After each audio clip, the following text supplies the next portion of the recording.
എല്ലാവർക്കും ഡെലിഷ്യസ് റെസിപ്പീസിൻ്റെ പുതിയൊരു വീഡിയോയിലേക്ക് വീണ്ടും സ്വാഗതം. ഇന്ന് നല്ലൊരു പച്ചമാങ്ങ കിച്ചടിയുടെ റെസിപ്പിയുമായിട്ടാണ് ഞാൻ വന്നിരിക്കുന്നത്. അപ്പോൾ അതിന് വേണ്ടിയിട്ട് ഞാനിവിടെ 2 മീഡിയം വലിപ്പത്തിലുള്ള പച്ചമാങ്ങയാണ് എടുത്തു വെച്ചിരിക്കുന്നത്. ഈ കിച്ചടി തയ്യാറാക്കാനായിട്ട് കുറച്ച് വിളഞ്ഞ മാങ്ങ എടുക്കുന്നതാവും നല്ലത്. ഞാനിപ്പോൾ ഇത് തൊലിയൊക്കെ കളഞ്ഞെടുത്ത് വെച്ചിട്ടുണ്ട്. ഇതിനെ ഒന്ന് ഗ്രേറ്റ് ചെയ്തെടുക്കണം. അപ്പോൾ 2 മാങ്ങയും ഞാനിവിടെ ഗ്രേറ്റ് ചെയ്തെടുത്ത് വെച്ചിട്ടുണ്ട്. ഇതിലേക്ക് അല്പം ഉപ്പ് ചേർത്തിട്ട് നന്നായിട്ടൊന്ന് തിരുമ്മി യോജിപ്പിച്ചെടുത്ത ശേഷം ഒരു 10 മിനിറ്റ് നമുക്ക് മാറ്റി വയ്ക്കാം. ആ സമയത്ത് നമുക്ക് തേങ്ങയൊന്ന് അരച്ചെടുക്കണം. 5 ടേബിൾ സ്പൂൺ തേങ്ങയും 1 പച്ചമുളകും 1/4 ടീസ്പൂൺ കടുകുമാണ് വേണ്ടത്. ഇപ്പോൾ എടുത്തു വെച്ചിരുന്ന 3 ചേരുവകളും മിക്സിയുടെ ജാറിലേക്ക് മാറ്റിയിട്ടുണ്ട്. ഇനി ഇതിലേക്ക് 3 ടേബിൾ സ്പൂൺ തൈരാണ് ചേർക്കുന്നത്. ഇനി ഇത് നന്നായിട്ടൊന്ന് അരച്ചെടുക്കാം. അപ്പോൾ ഇത് നല്ല പേസ്റ്റ് പോലെ അരച്ചെടുത്തത് നമുക്ക് ഗ്രേറ്റ് ചെയ്ത് വെച്ചിരിക്കുന്ന പച്ചമാങ്ങയിലേക്ക് ചേർത്ത് കൊടുക്കാം. എന്നിട്ടിത് നന്നായിട്ടൊന്ന് മിക്സ് ചെയ്തെടുക്കണം. അപ്പോൾ ഞാനിത് തേങ്ങ അരച്ച സമയത്ത് ഒട്ടും തന്നെ വെള്ളം ചേർത്തിട്ടില്ല.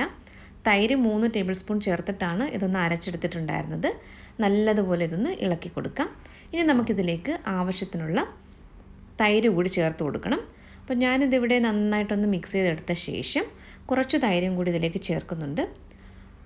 അപ്പോൾ ഇതിലേക്ക് മൊത്തത്തിൽ 8 ടേബിൾ സ്പൂൺ തൈരാണ് ചേർക്കുന്നത്. ആദ്യം 3 ടേബിൾ സ്പൂൺ തേങ്ങ അരച്ചപ്പോൾ ചേർത്തിട്ടുണ്ടായിരുന്നു. അതിനുശേഷം 5 ടേബിൾ സ്പൂൺ തൈരും കൂടി ചേർക്കുന്നുണ്ട്.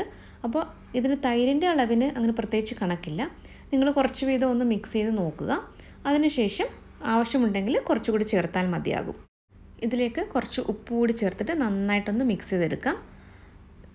പച്ചമാങ്ങ ഗ്രേറ്റ് ചെയ്തെടുത്ത സമയത്ത് ഒരല്പം ഉപ്പാണ് ചേർത്തിട്ടുണ്ടായിരുന്നത്. അപ്പോൾ കുറച്ച് ഉപ്പും കൂടി ചേർത്തിട്ട് നല്ലതുപോലെ ഒന്ന് മിക്സ് ചെയ്തെടുക്കുകയാണ്. ഈ കിച്ചടി തയ്യാറാക്കാനായിട്ട് അധികം പുളിയില്ലാത്ത തൈരാണ് നല്ലത്. ഒരു മീഡിയം പുളിയുള്ള തൈര് എടുക്കുന്നതാവും നല്ലത്. അപ്പോൾ ഞാനിവിടെ 8 ടേബിൾ സ്പൂൺ തൈരാണ് മൊത്തത്തിൽ എടുത്തിട്ടുള്ളത്. ഇനി ഇത് കടുക് താളിച്ച് ചേർക്കാനായിട്ട് കുറച്ച് വെളിച്ചെണ്ണ ഒന്ന് ചൂടാക്കിയെടുത്ത ശേഷം 1/4 മുതൽ 1/2 ടീസ്പൂൺ വരെ കടുക് ചേർക്കാം. കടുക് ഇപ്പോൾ നന്നായിട്ടൊന്ന് പൊട്ടി വരുന്നുണ്ട്. ഇനി ഇതിലേക്ക് 2 ഉണക്കമുളകും കുറച്ച് കറിവേപ്പിലയും കൂടി ചേർക്കാം. ഇതെല്ലാം കൂടി നന്നായിട്ട് ചെറിയ തീയിൽ വെച്ചിട്ട് ഒന്ന് മൂപ്പിച്ചെടുത്ത ശേഷം പച്ചമാങ്ങയുടെ കൂട്ടിലേക്ക് ഇത് ഒഴിച്ചു കൊടുക്കാം. അങ്ങനെ നല്ല രുചികരമായിട്ടുള്ള നമ്മുടെ പച്ചമാങ്ങ കിച്ചടി ഇവിടെ റെഡി ആയിട്ടുണ്ട്.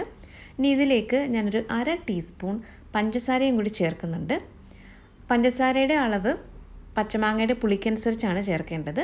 അധികം പുളിയില്ലാത്ത പച്ചമാങ്ങയാണെങ്കിൽ ഒരു 1/4 ടീസ്പൂൺ പഞ്ചസാര ചേർത്താൽ മതിയാകും.